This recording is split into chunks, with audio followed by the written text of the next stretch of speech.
What's up, kings and queens? It's your boy Dan from Daft Previews. I've got 2 picks that I put down. I'm going to take you through that today. If that sounds interesting, let's go. Sub to the channel because your boy's getting busy. Coming to you live from the west side of Sydney. We've got the free picks and the juice and the daily. It's all free, you don't even have to pay me. Before we jump into the picks, let me answer the question you're probably thinking to yourself right now. What the hell do you have across your face? What is that black thing on your nose? Well, it's one of those breathing strips. And I got to tell you, since I've been sick, it's been the only thing that's allowed me to breathe. I've tried spicy food to clear my sinuses, nasal sprays. I went Asian style and covered my whole body in Vicks. Nothing's working, but this nasal strip, man, opens me right up. So hopefully that answers that question for you. Yesterday, shared 3 picks with you guys. Went 2-1. My lord, we hit Jimmy Butler. He got his rebounds. We cashed on Derek White, points and rebounds. Jason Tatum only had 9 rebounds. We didn't get that one right because that whole bet was all about Jason Tatum defending OG Anunoby, getting a lot of weak side rebounds. And for some reason, Jason Tatum was defending Karl Anthony Towns for a large part of that game, and it pissed me off. What can you do? It's the playoffs. So I've got 2 more picks to take you through today. I'll take you through one in each game. Then I'll even take you through some of the leans, some of the thoughts that I have, things that I'm considering. Hopefully you still find value in that. But let's give shout out to Props Madness. It's the best tool you're going to find if you like betting on NBA player props. You get a 7-day free trial, 25% off when you use the code DAFT. Plus, you can also use this for the WNBA, so you can pretty much bet on this all year round. Now let's talk about my pick in the first game. We've got the Thunder versus the Denver Nuggets. Denver up 2-1 in this series, which is pretty exciting. Their wins have been close as hell. Their loss, they got absolutely blown out. The OKC Thunder expected to bounce back today. Could there be a blowout? Maybe. But my play in this game, oh my gosh. My son's having trouble sleeping. Let me pause this thing. I'll be back. All right, we back.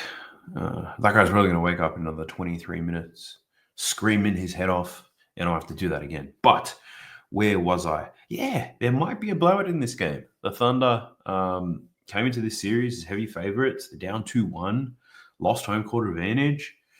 Let's see what happens. But let me take you through my bet in this game. So for this one, I'm looking at Chet Holmgren.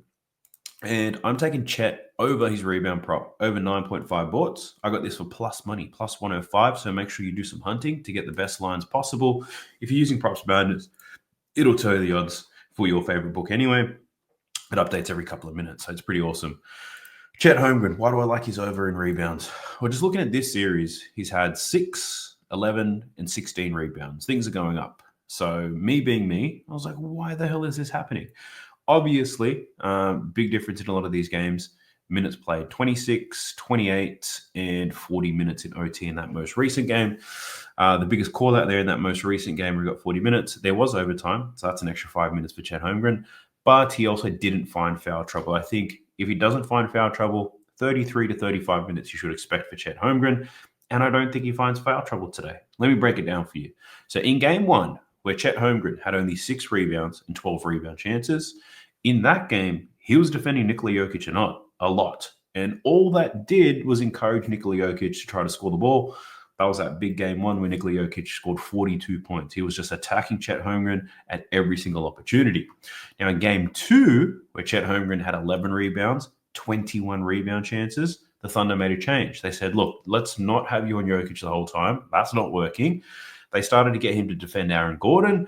And whenever Isaiah Hartenstein had foul trouble, if he was off the court, then Chet Holmgren would then pick up Nikola Jokic. That worked somewhat. And then in game 3, they were like, nah, fuck this, Chet. You ain't going near that Serbian. In game 3, he was only defending Aaron Gordon. Like, it's crazy. He didn't defend Jokic at all. That is for Hartenstein. That's for Jalen Williams. That's their job now. Chet Holmgren, defend Aaron Gordon, defend whoever's on the weak side, but do not defend Jokic.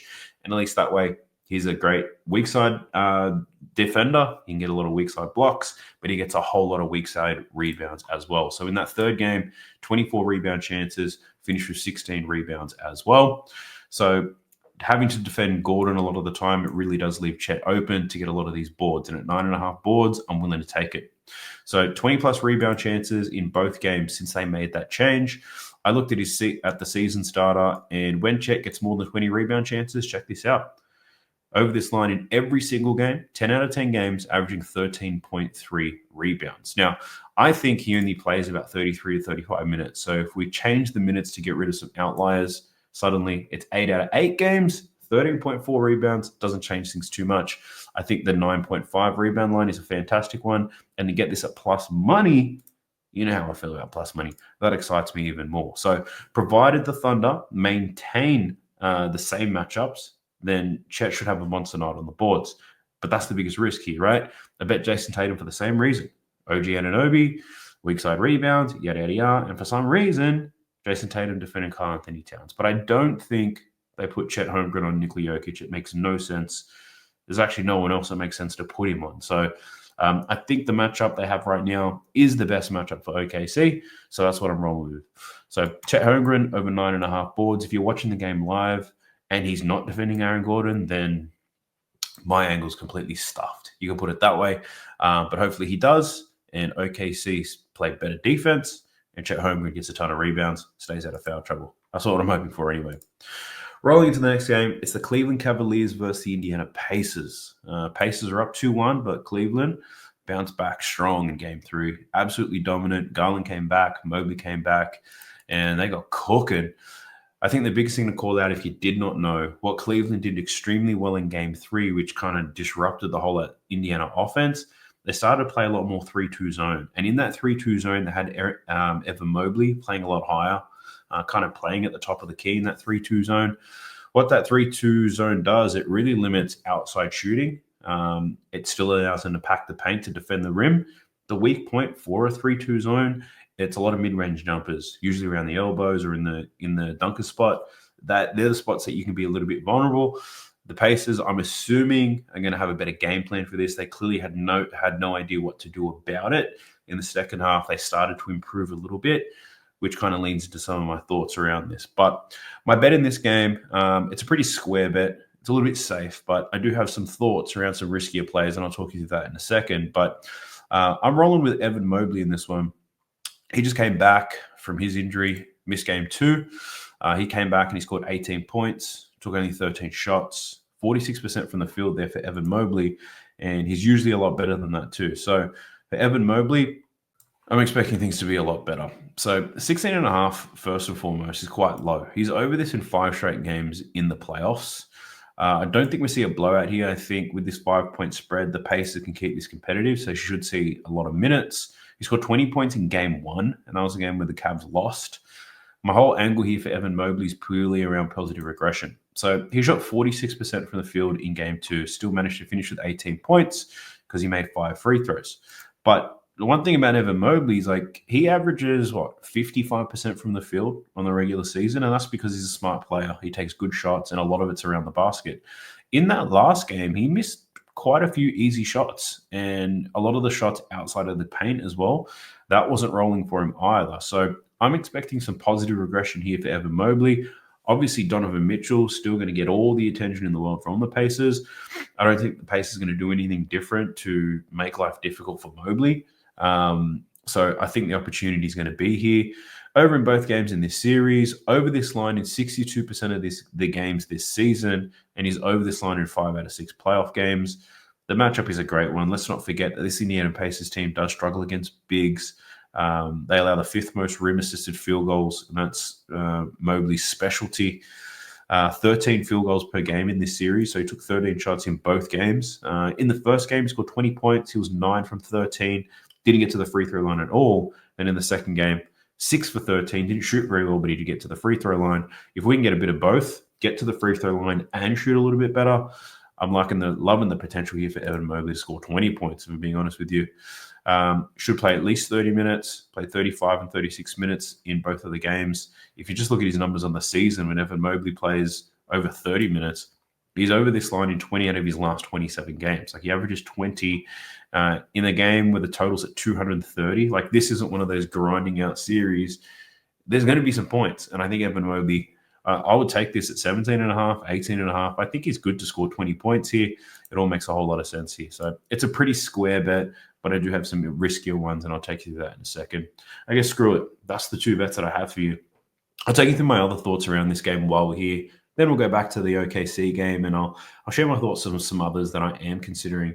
But for this Pacers game, Pacers team, one over that I want to hit is I want to hit this one, and it's Pascal Siakam over his points prop. So it's 17.5 right now. This did open up at 18.5, but I have a feeling that it's going to be a popular bet to bet he's under the 18.5. And that's because he's under this in 5 straight games. Hit rate bettors licking their lips at the fact that he's gone under in 5 straight. And I think this is going to get bet down. So I'm waiting till closer to tip off to bet this. I think it'll come down to 17.5. That's the direction that it's moving. If I can get this at 17.5 at plus money, then I'm going to be all over Pascal Siakam to get over this line. And the whole thought process is this. With Cleveland running this 3-2, it opens up the mid-range. Nobody on this Pacers roster can shoot mid-ranges outside of Pascal Siakam and TJ McConnell. Like Pascal Siakam, I think, is the ideal player to break this zone. In this zone, it's going to be difficult for Halliburton to get going. It'll be difficult for Miles Turner to run any pick and pop stuff. I think Pascal Siakam, top of the key, baseline cuts. I think he's going to see some opportunities. In that last game against Cleveland, he scored 18 points. He was 8 from 14. But looking at some film, all 4 of his three-point shots were wide open. He missed 2 free throws. He shot 33% there. He missed very easy shots that Pascal Siakam would normally make. I really think he can go over this line today. I don't care that he's gone under in 5 straight. Just making the adjustments from the previous game. I think Pascal Siakam to score some points. I think that'd be an interesting look. Another thing I'm thinking about is Pascal Siakam over his boards. He was over in his first 2 games, went under in the last game. Cleveland were dominant on offensive boards. Mobley and Allen, they were getting a lot of rebounds, and the Indiana Pacers have to be better in that regard. And I think that helps there. So Siakam points, rebounds, I do like the over, but I am waiting to see what the line closes at to make sure I can get the most value possible. The other one that obviously you can't not consider Donovan Mitchell. Points line at 30.5, 33, 48, and 43. He's playing that good. Right now, I'm just waiting for him to slow down. I thought the last game might be it with Mobley back, Garland back, but no. Mitchell still shot the ball 29 times. So the volume is out of this world. If he's still going to take that many shots, you have to take the over again. I just don't know if he's going to do it. So Donovan Mitchell killing it as of late. I don't know if the Pacers can stop him without selling out completely, but the Cavs are still down in this series. So it makes sense that Donovan Mitchell stays aggressive. So definitely lean to the over there for Donovan Mitchell to go over his. Another is Max Strus, and I like his rebounds and assists. So the rebounds and assists is over in 5 straight. The last game I was going to bet his rebounds and assists, and I thought, Mobley coming back, Garland coming back, Okoro getting some strong minutes. I don't know if Strus gets the same minutes. It was a load of shit. He still played a ton of minutes. He got a lot of rebounds and assists, 7 boards, 7 assists anyway. I feel like I might have missed the boat on this one, though. I don't want to jump on these trends late, but Max Strus over his rebounds and assists, definitely the one that I'm considering. And then the other one, it's Tyrese Halliburton, and it's under in his points, under his in assists. So I took the under in his points and assists in the last game. I was at 29.5. It's at 27.5 now. Leaning to the under there. The Cavs figured out how to slow him down. Probably the reason why I won't bet it is Halliburton's obviously spent the last 2 days trying to figure out how does he work this out. This is a new defense. How do I break this zone? And I think he's smart enough to break it. But can he cover 27.5? That I'm not too sure about. So considering the under on Tyrese Halliburton. Now let's jump back into this OKC Thunder versus Denver Nuggets game to share my thoughts. Nikola Jokic. Now, he's gone under this line in 2 out of 3 games. But in that last game, he took 25 shots. He was 0 from 10 from deep. I went back and I watched it. And all of these shots, it's not like the shot clock was running low and he had to put them up. He would shoot these with 12, 14 seconds left on the clock. And I think in his mind, he's wide open. These are all set shots for Nikola Jokic. A lot of the times, teams give him this look and he just doesn't take it because he hunts for better shots. And I think what he's learned in this OKC series is These are wide open shots. Just take them instead of waiting for something difficult. And he took them and he missed a lot of them. Luckily for him, they still won the game. And if Nikola Jokic stays this aggressive, he's got to go over his points prop. The question is, will he stay that aggressive? I don't know. So with Nikola Jokic, tough man to bet on. His lines are super high. One I could possibly entertain is this under. 8.5, under 8.5 assists for Nikola Jokic. Something I may bet, but my whole thought process here for Nikola Jokic, right? He's had 6 assists in all 3 games. In the first game, it would have been difficult for him to get the assist because he was the one taking all the shots. In the second game, it was a blowout. In the third game, he was still taking a lot of shots. He didn't make too many.